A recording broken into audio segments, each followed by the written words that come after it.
For everyone on Zoom, welcome to this session titled Universally Designed and More Equitable Award. Participants can enable live transcription by clicking on the CC button on the Zoom menu bar. This presentation is called Universally Designing a More Equitable Award by our presenter, Vanessa Maybruck, PhD student, CE Bonner, Department of Civil, Environmental, and Architectural Engineering, Environmental Engineering Program. Good morning, everyone, and welcome to this session titled Universally Designing a More Equitable Award as part of this Disability Symposium.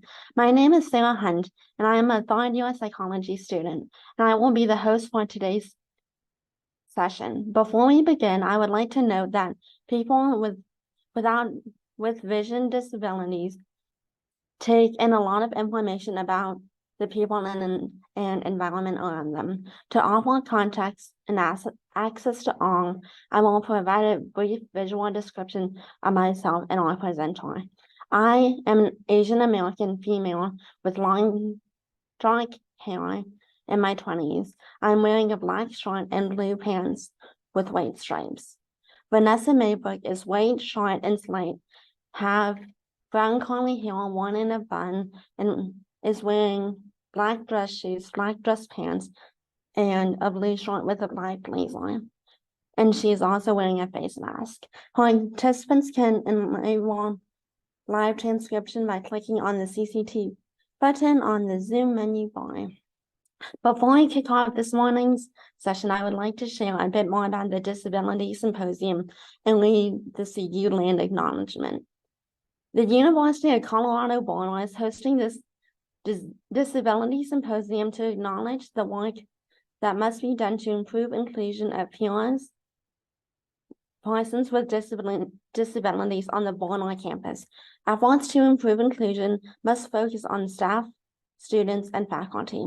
The 2021 CE Boulder Campus Climate Survey Report, which was released in April of 2022, found that 44% of undergraduate students and 47% of graduate students reported experiencing incivility in the prior 12 months. For students with disabilities, these numbers climbed to 54 and 62% respectively. The symposium is a springboard to begin campus-wide conversations on how each of us can improve inclusion on campus and improve support for all persons with disabilities. Additionally, as a symposium organizer, I would like to also take a moment to read our CU land acknowledgement. The University of Colorado Boulder, Colorado's flagship university, honors and recognizes the many contributions of indigenous people in our state. CU Boulder acknowledges that it is located on the traditional territories and ancestral homelands of the Cheyenne, Arapaho, Ute, and many other Native American nations. The forced removal from these territories has caused devastating and lasting impacts.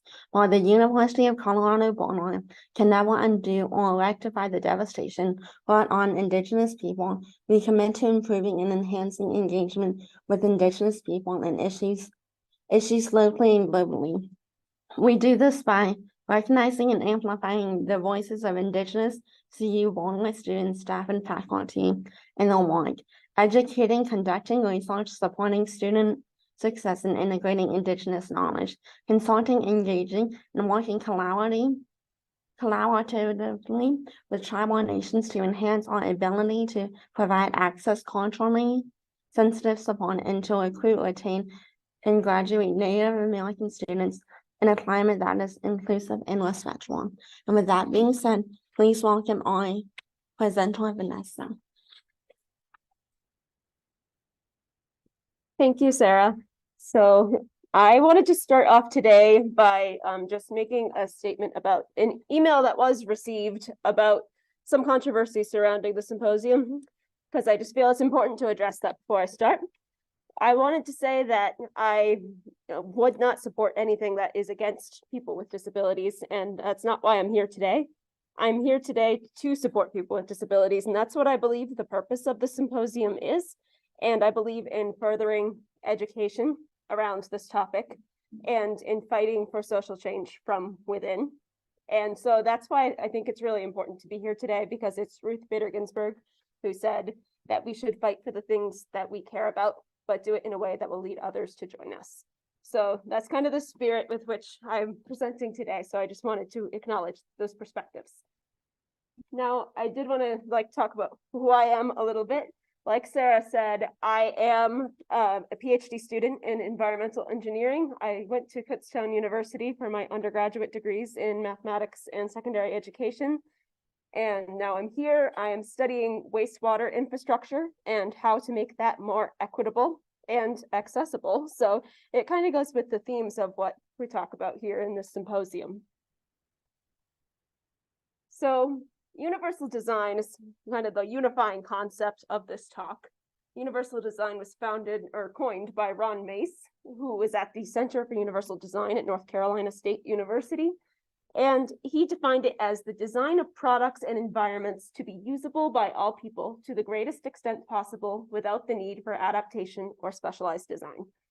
So that's a very lofty goal, but it's something we're approaching more and more these days, and it's something we need to continue to approach.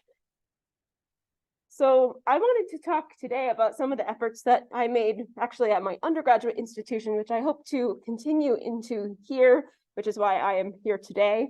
And this is the honor society through which I did this work. It's called Delta Alpha Pi.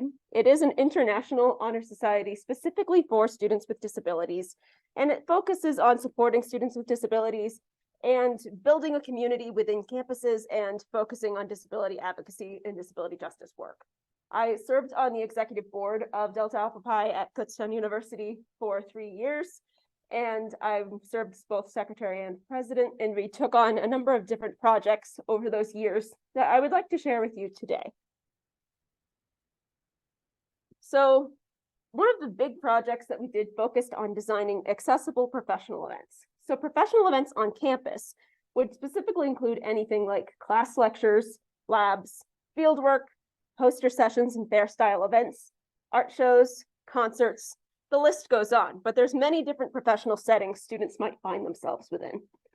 Now, with things like class lectures and even labs, there's a lot of accessibility measures that are commonly in place. There's a precedent set there, and a lot of people understand what to do in those situations for helping students with disabilities have equal access. It's still not perfect, but there's a far greater precedent set there than there is for things like fieldwork or poster sessions, and so art shows and concerts as well. So what we focused on in particular was poster sessions. And this was based on my personal experience at a poster session. So this is the first poster session that I ever presented at. So it was at Oak Ridge National Lab in summer of 2019. And I presented this poster, and now presenting wasn't as much of a problem for me. But then when I went and tried to listen to other people speaking, it was much more of a problem because I am hearing impaired. So that was much more of a challenge, where other people would crowd around the most popular posters. I couldn't hear what they were saying, and other people could be on the periphery and still kind of get the gist of what was happening, but I couldn't. I'm also short, so then I couldn't see, but that was another problem. But it was an eye-opening experience for me to go there and be like, this isn't accessible for me. Other people are not having this problem, and I'm missing out on these really popular posters about really interesting research topics. And I only have a mild to moderate hearing loss, so if I'm having this much trouble, what about all the other people who have much more significant disabilities? So that's kind of where I was coming from, and I thought it was kind of interesting because Ron Mace also came from that perspective of his experiences with his disabilities to do his disability advocacy work. So what I did with Delta Alpha Pi was work on co-developing tips from students with disabilities for students with disabilities for navigating poster sessions and designing more accessible poster sessions and fair style events. Fair style meaning things like job fairs, which are also in that very similar poster type style. So some big tips that I'll go over in more details. The biggest thing for all disabilities was avoiding crowding and being mindful of space, all the disabilities that were in our representation of our group at least. And this counts for people with hearing loss, people who are blind and need to use their cane to be able to navigate the room, people with mobility challenges, people with anxiety who get stressed in large settings. As someone who also has anxiety, I can speak for that as well. And so that was the biggest thing out of all the disabilities represented, is avoiding the crowding. Another big thing is making information accessible, which is particularly relevant for students with sensory disabilities like hearing loss and low vision. And also making served food accessible. It kind of gets its own category because it's not something that comes up in people's minds right away a lot of the time. And if you're blind and you're at a buffet style event and you can't see what's being served and there's no way of knowing that, that's a problem. So it's something we felt was big enough to put in its own category. And also considering the value of virtual events, because what we found within Delta Alpha Pi was having virtual meetings was actually a lot more accessible for a lot of people, because it was very stressful to have to get to a different location for a lot of our members. And we actually had much greater membership attendance at our meetings when we had our virtual events. So getting into some more of these details here, avoiding the crowding.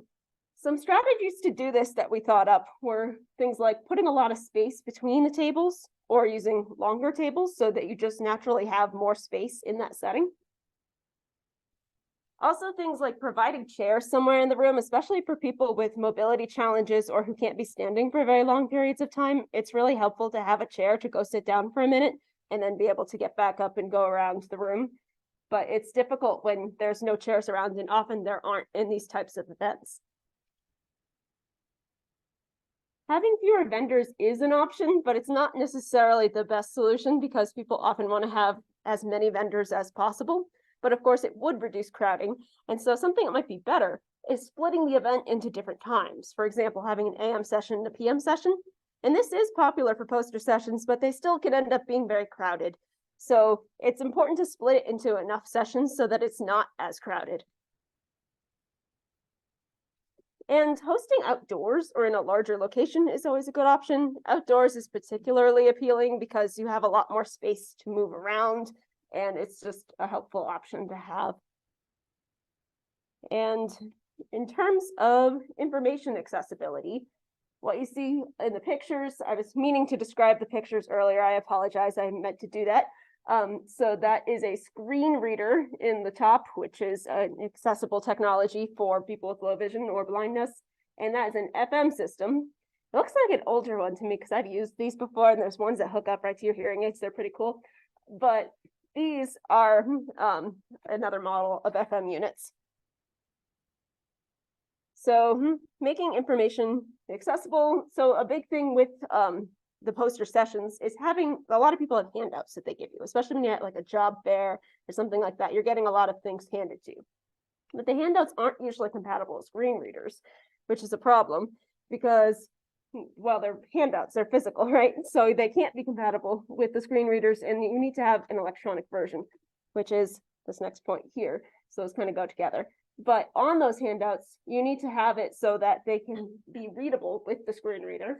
And they also need to have a contrast, so a light background with a dark font or vice versa. And the font should be large and easy to read. So I was kind of trying to follow some of those criteria in making these slides. So you can see I have the white background and the dark font. And then electronic copies are important because screen readers don't work without them. And one easy way to have this, because a lot of people wouldn't know what to do. How do you provide an electronic copy if you don't have everyone's email address and you have to collect that? It's a challenge. So having QR codes could be helpful. Of course, if you have someone blind, they can't see the QR codes. So you have to guide them to the QR codes, but that's a pretty easy fix and could easily be implemented to help improve the accessibility of these sessions. And it might be challenging, but it might be good to have an FM system or two on hand for people with more severe hearing loss, or even people like me with more moderate hearing loss who could still be helped by having something like that. However, it's very difficult for people with hearing loss to have a poster session that's designed specifically for them, because it would kind of inherently change how poster sessions are, the nature of them, to make it more accessible by design for people with hearing loss. So what we found was more accessible, or what we'd recommend to be for more accessibility, is teaching students with hearing loss how to best navigate those sessions. So for me, when I'm going through a poster session, I do try to go to the ones that are less crowded, and I'm watching those popular posters, and I'm waiting for the second that those crowds start to go away, and I'm there. And I'm paying attention to that because that's what has to happen for me to be able to hear well, and sharing those tips with other people with hearing loss can help them to hear better and get a better experience as well. Additionally, education is probably the most important part of all of this. Advising the vendors to have accessible resources and handouts and presentations, whatever they have that they're presenting, would be really beneficial to everyone who's there with a disability and everyone who's there, really, because if you have multiple ways of distributing this information, that's more helpful to everyone. That is universal design. And it's also good to prepare them to have people with disabilities at their booth. So be aware that like you might have to repeat yourself if there's someone with hearing loss there. Be aware that you might have to guide someone to a QR code. So kind of having those tips available for them is a really good idea. And in addition, there's advertising, right, that you have to have for these types of events, any events really. So this applies more broadly, but including accessibility statements on event flyers, that's important. And a lot of university sponsored events do that. However, some events at like sororities or fraternities, for example, do not, because it's not something that comes to people's mind immediately. And we actually presented to a sorority on making their events more accessible. They were very receptive to all of those ideas. So it's something that has to be broadly across campus, and it's not just necessarily through university sponsored events. And if your flyer has a lot of fancy graphics, so fancy graphics are a challenge for people with low vision and blindness because they're not screen reader accessible. So if you have things like extra text boxes, and they're like the fun text boxes with like fun shapes and stuff like that, then that's not going to be accessible. And pictures also are not accessible. The thing that's most accessible is just text. So what we recommend is, oh, it might be on a different slide. Okay, well, you might see it again. But the thing we recommend is making your fancy flyer. If you got to have your fancy flyer, make it, but make another flyer that's all text so that you have two flyers that are accessible to all the groups that could need to see that flyer. And when you're using social media ads, of course, use alt text. I think that's becoming more popular and people are hearing about that more, but it's something that has to happen in order for people with blindness to be able to know what the content of that social media post is. I have a few friends who are blind and they're reminding me sometimes, Vanessa, I need to see the text to know what you put in that picture. Can you please put alt text on this? And I'm like, oh, yes, of course. But it doesn't come to people naturally to think about that if you don't experience that yourself and like have people you're close to who experience that. So it's just a good thing to know about. And that's how you do it on Instagram, by the way, in that picture there, which is if you're making a post, the post comes up and there's advanced settings, and that's where you have to go to get to the alt text. It'll be under accessibility. And additionally, adding closed captioning or transcript to any video ads is very helpful for people with deafness or who have severe hearing loss. So making served food accessible. Like I said, we gave it its own category. So in the picture here, we have a little, I think it's like a wedding one because it has roses on it. But it's got the name of the food and it says what's in it. Now, ideally, it would include allergens as well, but it's still pretty helpful to know this is what's in the food. And it's important to have both allergens and what's in the food on it so that people with allergens know and people with blindness or low vision will be, actually, sorry, that's not right. So if you have someone with you with blind and you have blindness or low vision, then you can know what's in the food. So that's important. So also making food signups accessible is important, the actual form, so that people can sign up and be able to access that with their screen reader, and having the signs at the event being compatible in some way with the screen reader, having a QR code, or even having Braille on the label could be helpful as well. And having someone available to actually tell you what the food is, and help to serve the food can be very helpful for blind and visually impaired participants. And labeling the allergens in the food, like I said, and having options for people with dietary restrictions, which we're very good about here in Boulder. In other parts of the country, it's not always as good as someone with a lot of dietary restrictions, I know, but it's important to have as many options to make it as accessible for everyone as possible. Because, like I said, that's what universal design is all about. So for considering these virtual events, it's important to make sure that the directions to access the event are screen reader compatible, just like with the food signups. Don't know what happened with that arrow there. That's supposed to, yeah, that goes with something you'll see in a second. But it's also important to make sure the platform's accessible. There's some popular platforms that are used for poster sessions that are virtual. And they used them a lot when everything was shut down. And not all of them are accessible. So it's important to find the ones that are and make sure and actually test it with people with disabilities that are on campus who are willing to test this out for you, because they can tell you, yes, this works for me, or no, this does not. So it's good to know that and not make any assumptions. And it's also good to make sure as a captioning or transcript option. So Zoom has gotten a lot better about this. They got sued, so that's why. But they are a lot better about making sure the captioning is free now. It was originally a paid feature, but now you can just go down and at the bottom of the Zoom screen, I'm not sure how it looks on like either using a screen reader or any other accessible technology, because I don't use that myself. But on Zoom, it has the bottom panel where it have things like security, participants, share screen, and show captions is on there as well. And that's where you'll find the captions. So for actually implementing these suggestions, we did actually meet with several offices on campus. We met with like the Career Development Center and the Office of Student Involvement and the Health and Wellness Center, which all held these fair style events to kind of inform them on our findings. And they were very receptive to hearing our ideas, which was very promising. We did actually get a chance to go test out one of the fairs and see how accessible it was. Unfortunately, they hadn't implemented all of our suggestions at the fair, but the fact that they were receptive to hearing about them was still promising. And it takes a lot of time to make some of these changes happen and a lot of work. And it shouldn't be that way, but it is, unfortunately. So it's still promising that they were receptive to those ideas. And I think if people keep promoting them, it'll become more commonplace to be taken up. And we also then distributed the accessibility tips across campus, talking to different offices even as well, like outside of the ones that we talked about for the fair style events, just for anyone who was going to hold an event that could need that information. But there's more to be done. We only have these tips for fair style events. And like I said, there's art shows, there's field work, which is notoriously inaccessible. However, there are some strategies that are being used recently in field work. In geology in particular, I remember seeing an article about helping to make field work more accessible.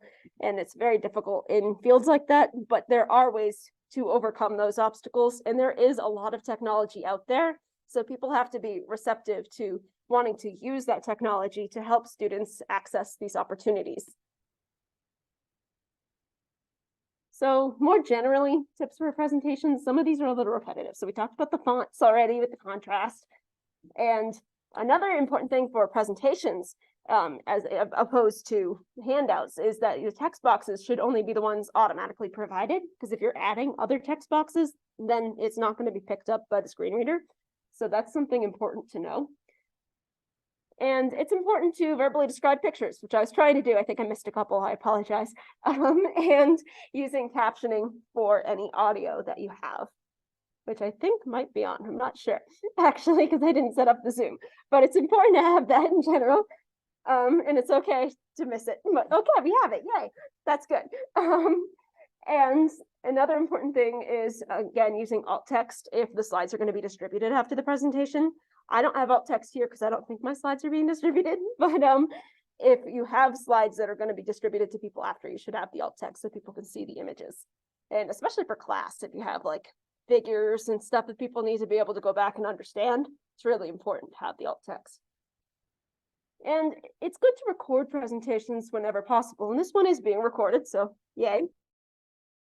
but it's useful for people with disabilities of all kinds to be able to go look at the presentations after and otherwise. So something really great that came out of the pandemic, in my opinion, is a lot of people are recording classes now, which is really helpful because then you don't feel as much pressure to go when you're sick, if you need a mental health day, and it's just a really great practice to have. So some other things we worked on, we're creating welcoming spaces.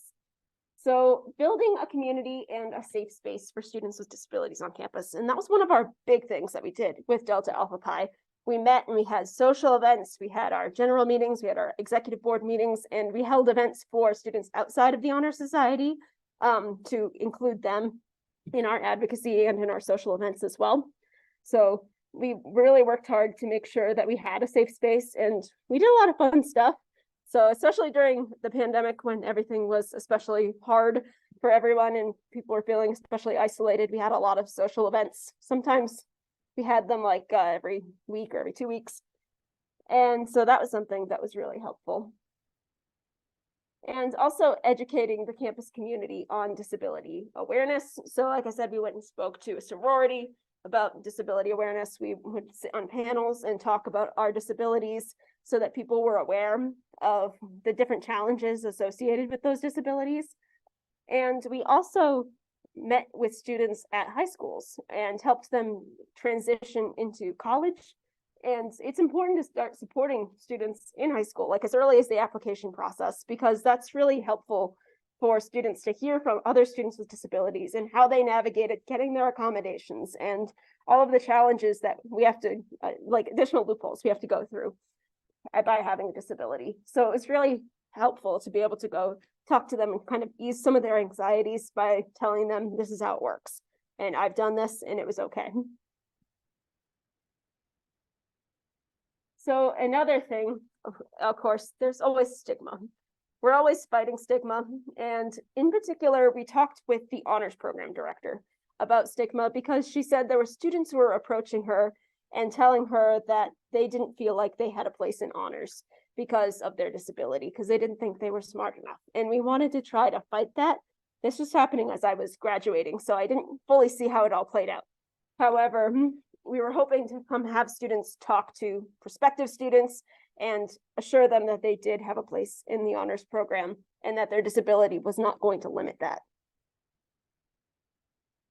Additionally, using inclusive language. Of course, we talk about first language and all of those things that are very common to talk about in the disability community.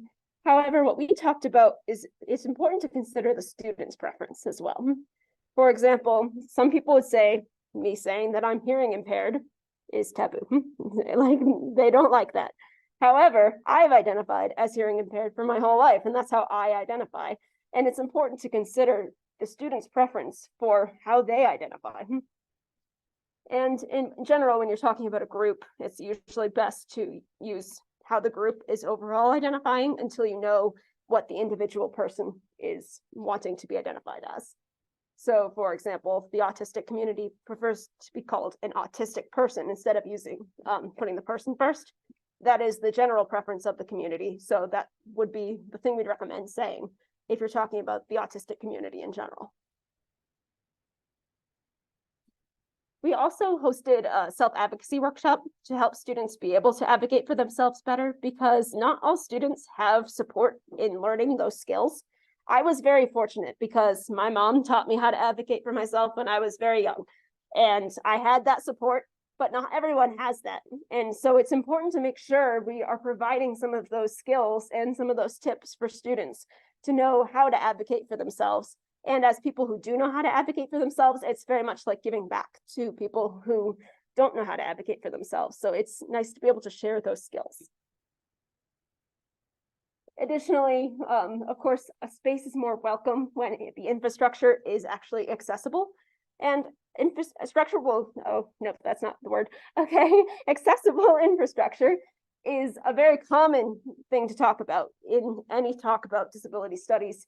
So we talk about making doors that are accessible, making bathrooms that are accessible, but there's other things that sometimes slip through the cracks. For example, some of my blind friends were telling me that they couldn't see of course, they couldn't see the flyers that were on the walls that people just put up about like, oh, here's this course, you should know about it. They had no idea what was on the walls, and it's always constantly changing with what posters get hung up. And it's hard to maintain which, like let everyone know which posters are there and make sure everyone's following all the rules for accessibility. So what we actually tried to do, again, this was happening also when I was graduating, so I'm not sure exactly how it played out, but what we were trying to do was get all the email addresses for the departments that were in that building and send email blasts every 2 weeks to the students so that they would know what's hanging on the walls of this building that I'm missing. So that was something that was important. Additionally, we started putting Braille labels on all of the office door placards for the students to be able to like read what professor is in that room. So some of those things aren't necessarily as commonplace, but they're really helpful if you're trying to figure out where you're going and what's happening in that building and on campus. So an additional thing is talking about intersectionality and disability justice initiatives within the campus community. So some of the things we talked about, we had specific like focus groups almost within our organization to talk about some of these issues. So the movie Music is by Sia. She produced it, and it was extremely controversial within the autistic community because they weren't really consulted on their experiences. And there was also a scene with restraint that was extremely traumatic to a lot of people with autism. And so we talked about that within Delta Alpha Pi, and we talked about the impact of that film on people with disabilities and different ways that we should try to do better. And it just generated a really great discussion about accessibility and about disability justice and the different things that we can do. And a lot of people became much more passionate about being involved with Delta Alpha Pi because we were talking about these things that affect them so deeply. So additional things that we did like that for the 30th anniversary of the Americans with Disabilities Act, sorry, tripping over my words. We celebrated that by having a lawyer from the disability justice section of the Department of Justice. And so we had her come and talk about ADA and the different ways that ADA has impacted people with disabilities more broadly, the different rules that are covered by ADA. And that was a really great discussion as well. We actually opened that up to the rest of the campus, and a lot of people had some really great input. And we also watched this really great film called Crip Camp. If you haven't heard of Crip Camp or watched it yet, I highly recommend that you do. It's on Netflix, as long as they didn't take it off. I don't think they did. But it's a documentary about the disability rights revolution. And it talks about all of the challenges that people with disabilities have faced. And we talked about this film a lot, and it was really impactful to a lot of the students in Delta Alpha Pi to hear about Crip Camp and the history of the disability rights revolution and ADA and everything that gave us a lot more rights than people used to have. So it was a really great film. And it was a really wonderful thing to be able to share with all of the other students in Delta Alpha Pi. So I don't think we're going to be splitting into quarters because there's not too many of us in here, but I thought it could be interesting to have a discussion. So I'd say probably just choose a disability off this list. I just didn't want to make it too broad for the sake of time. I don't know how I'm doing on time either. So am I okay? Okay, good. So there's a few different disabilities just to choose from as a simulating type exercise. Preferably don't choose one that you have. So I wouldn't choose hearing loss because I know what it's like to be a person with hearing loss. So I want you to think about the question individually first, and then find someone. If there's no one else in the room who picks that disability, that's okay. We can just talk about it in a group. We'll figure that out in a minute. And then we're going to discuss this like as a group as well. I just thought like this kind of workshop style thing could be interesting. So those are the 4 disabilities. That's hearing loss, deafness, low vision / blindness, mobility limitations of any kind, and chronic medical conditions, meaning something like lupus or something like that, that would classify in that category. So a lot of things could classify as chronic, but I mean something like lupus, where you could be in the hospital at any given time or something like that. So questions are here. So I'll give you the first one first. And for the disability that you chose, kind of think about how that disability is going to affect your current way of living, what you do every day now, how you wake up, how you go to bed at night. Those are like our set routines. How it might impact things like driving or commuting, things like being in a classroom. How would your needs with those things change? So I'm just going to give you like, say, a minute or so to think about that for a minute.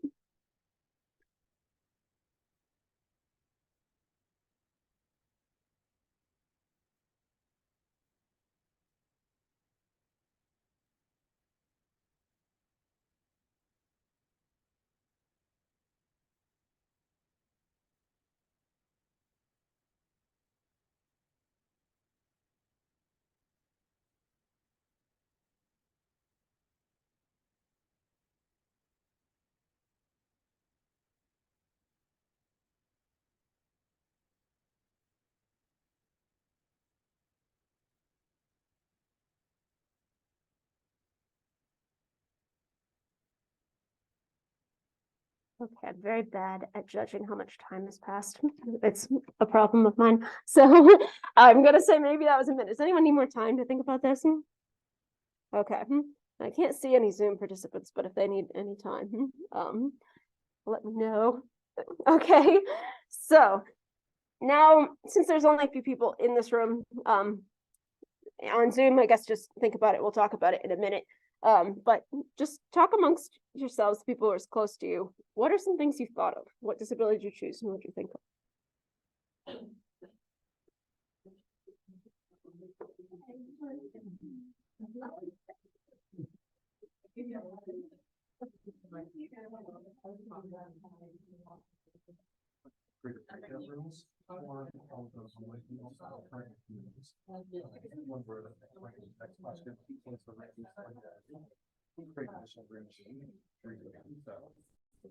Okay, so they're going to be discussing too.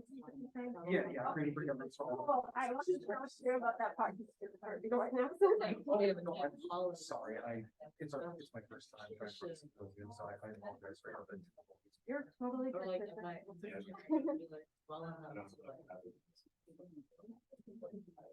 You know, I'm not like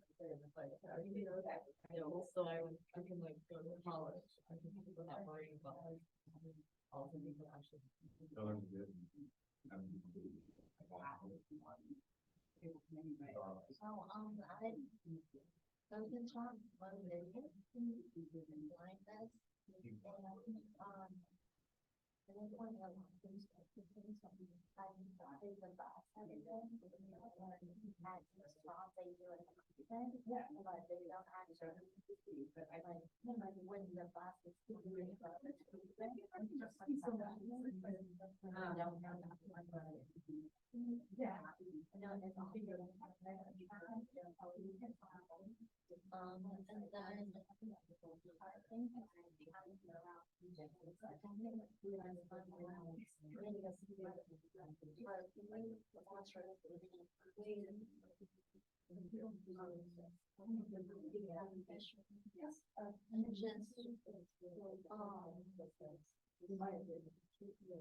Oh, okay.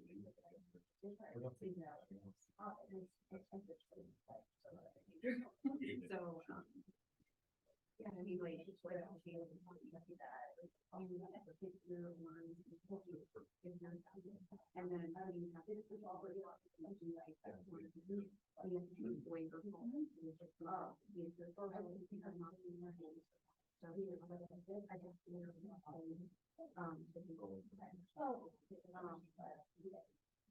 I think I'll be back to what I am.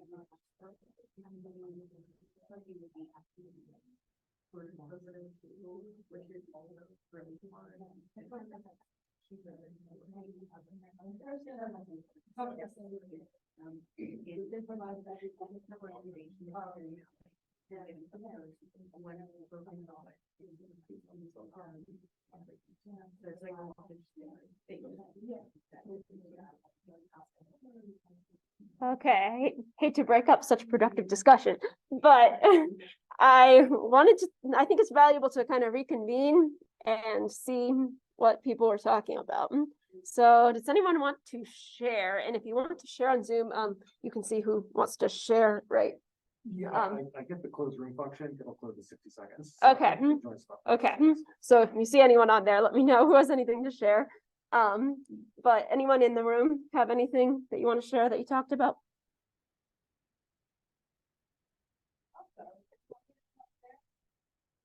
I guess that could be good. Yeah, I didn't think about that part. 20. Oh. So for me, I'm a stroke survivor, but I'm also autistic. I was diagnosed with autism last year, so sometimes our diagnoses come later in life. For me, like I deal with a lot of noise in terms of my day-to-day, I deal with a lot of noise sensitivity. And so this environment is great. I can hear you. There's not any conflicting noise. And so this is great for me. At the same time, if I'm at an event or a restaurant where there's a lot of people talking and there's loud music playing, and then my friend here is trying to say something to me, even though I can physically hear her, I can't hear her. I can't hear her because it's like the words just get jumbled up in my head, and then for me, if I'm in that noisy environment where there's just multiple sounds and they're too long while also trying to listen to someone, at some point I get a headache, at some point I get dizzy, so it physically affects me. On the other hand, I'm the presenter after you. I do run a dance company that has dancers with and without disabilities, and sometimes our access needs conflict. For example, my deaf dancer, Shaheen, he likes the speakers up, like he can feel the vibrations. He can't hear at all, but he can feel the vibration so much more when the speakers are as high as possible. But for me, it's like, for me and for others, it's a little too noisy. So it's always a challenge of, okay, so how do we accommodate these conflicting access needs? But in terms of answering your question, I think personally I deal with like just managing noise. If I'm able to plan ahead, and like if I know that a restaurant is noisy, I'm trying to have a decent conversation with a client or a friend, I will just make sure that I either get a place in the restaurant that's quiet, or go to a restaurant or a coffee shop where it's quiet, so that's me. Yeah, thank you. All right, does anyone else want to share?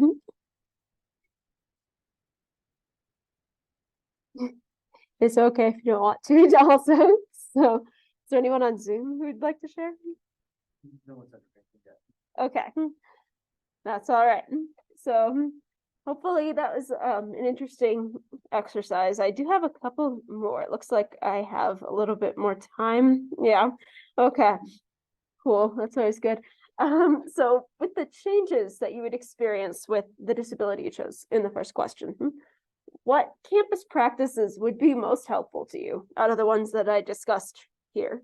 And are there any things that are missing from what I said? Because that's always good too, because it's hard for me to think about everything that every other person with a disability experiences. So if you can think of anything, that would be interesting and helpful.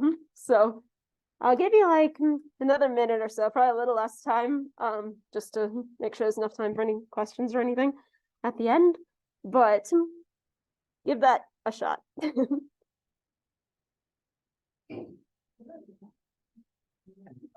Close the room, it gives me a 60-second countdown, so when you're about to get out, one of them, I can write down once I'm close to the break. Okay. Yeah. Such a huge limitation, people have to. But I think when a couple of offers. Oh, okay, it's like it's sure that was this really coming this from this house. Your school, bring me a mouse, will be like, did you read like, they charge you extra money for like senior education, something like this. Which is like, much like, I don't think that really makes sense, especially if people say like, who might produce like senior education. You know, and starting with small, conversation. So I think like, sometimes those have to find their like mental condition. I'm not, I'm paying for those bills, but I'm also paying for that. I think both that, but like,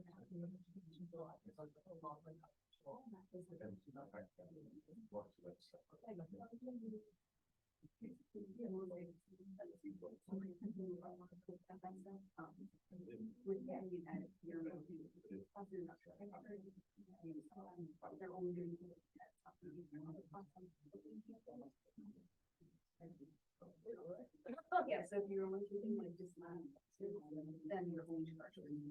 Oh, like, yeah, if you're doing like a measure.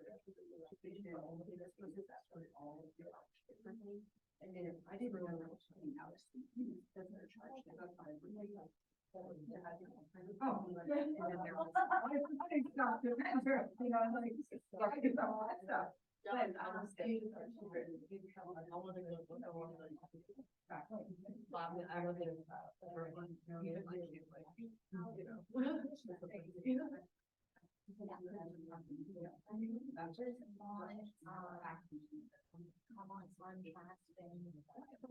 For the people on Zoom, it's gonna be about a minute till it closes.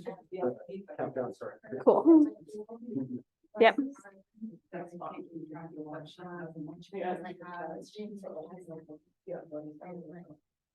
They don't.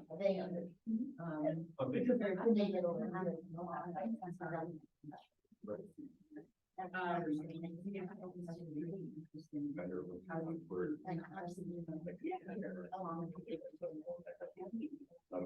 Or we need to rely on federal. Yeah. The way it's supposed to be done. Really try to find it. I'm very the place is over in this intersection. I'm trying to get over here to 20 seconds. Okay. Thank you. 10 seconds now. Cool. Thanks. Sometimes. Like, I mean, you know, All right, everybody. I again hate to break off productive discussion, but Zoom people are back in the main room, so I'm gonna pull you back as well. So is there anyone who'd like to share on this one? And it's okay if you don't. If there's anything missing in particular, I'd be particularly interested in that. Any campus practices that are missing? Does anyone have anything they'd like to share? All right, that's okay. Anything on Zoom? Oh, I have one in the back. Just that you could share, I don't need to go on Zoom, but Okay. To streamline disability services or practices to make it easier for people to submit paperwork for accommodations or official recognition. Okay, great. So she said that streamlining the process for submitting disability paperwork for accommodations would be really helpful. I got the gist of what you said correct, right? Okay, just want to make sure.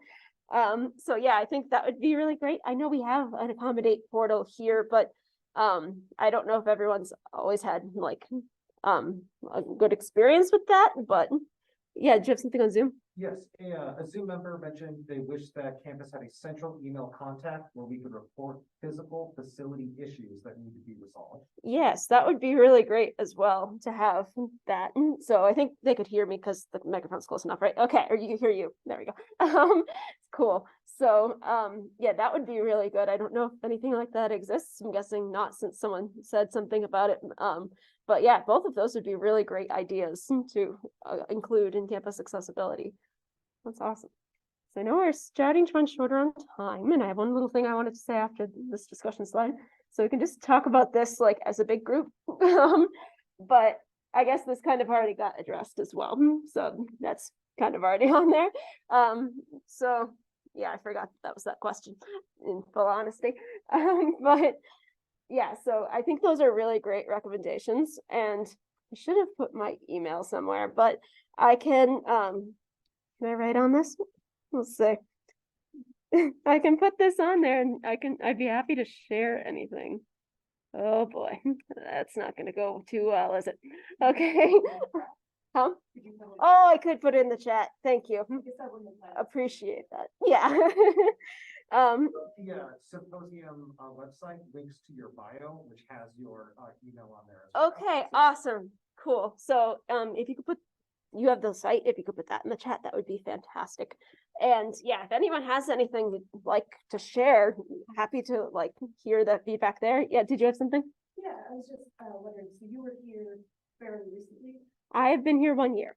Okay, well, were you a student there? Or no? I am a student here. Oh, okay, sorry, I'm so That's sorry. okay. I'm curious what have you found to accommodate portable? Oh, I'm so sorry. You're okay. Has it been good for you? For me, it has been good. I think there was one accommodation I had requested that I did not get. I got everything else. And the one thing was preferential seating, which I had at my previous university, because sitting close is good if you have hearing loss. But they just felt that didn't really need to be listed as an accommodation and could be added otherwise. I did find it a little strange because my other university was like, good, that sounds great, put it on there, and we'll send it in.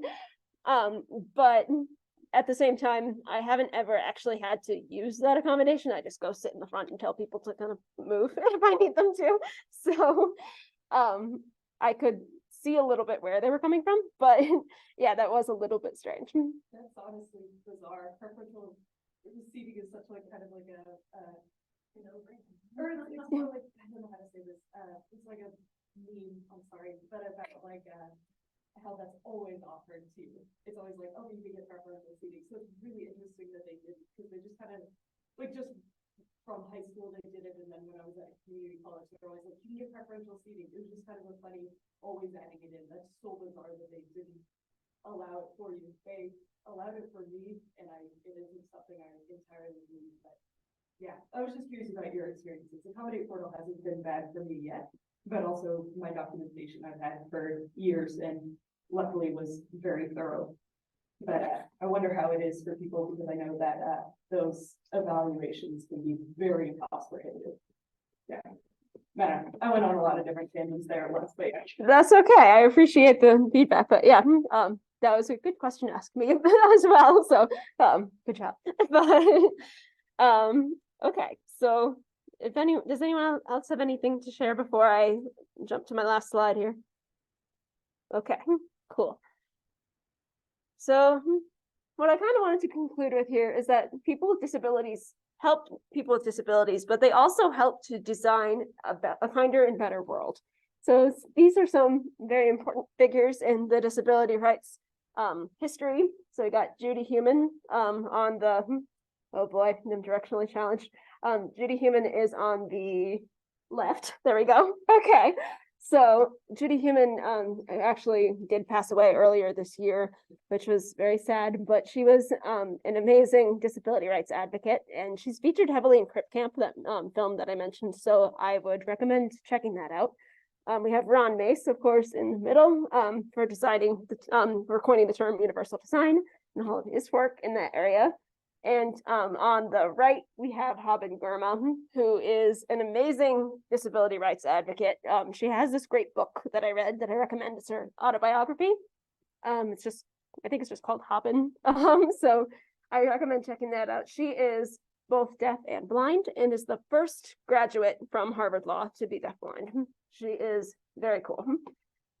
So all of these people have done a really great job to design a kinder world. And here it's actually, Judy Heumann is in this picture So there's a banner with a quote from Martin Luther King Jr. that says, "Injustice anywhere is a threat to justice everywhere." And that kind of brings everything together. When you're fighting for disability justice, you're fighting for access and justice for everyone. And that's what they were trying to do here when they were trying to fight for accessible entryways to buildings. And they did so by barricading a whole street in Chicago, I believe, with wheelchairs. And it was just like a whole line of wheelchairs across the street, and they wouldn't let anyone pass. And it was a very cool way to advocate for disability justice and accessible entryways. And I think that there's going to be more and more disability justice advocates who help to make the world a kinder and better place. So that is what I have for you today, and I'm happy to take any questions in person or on Zoom. Thank you.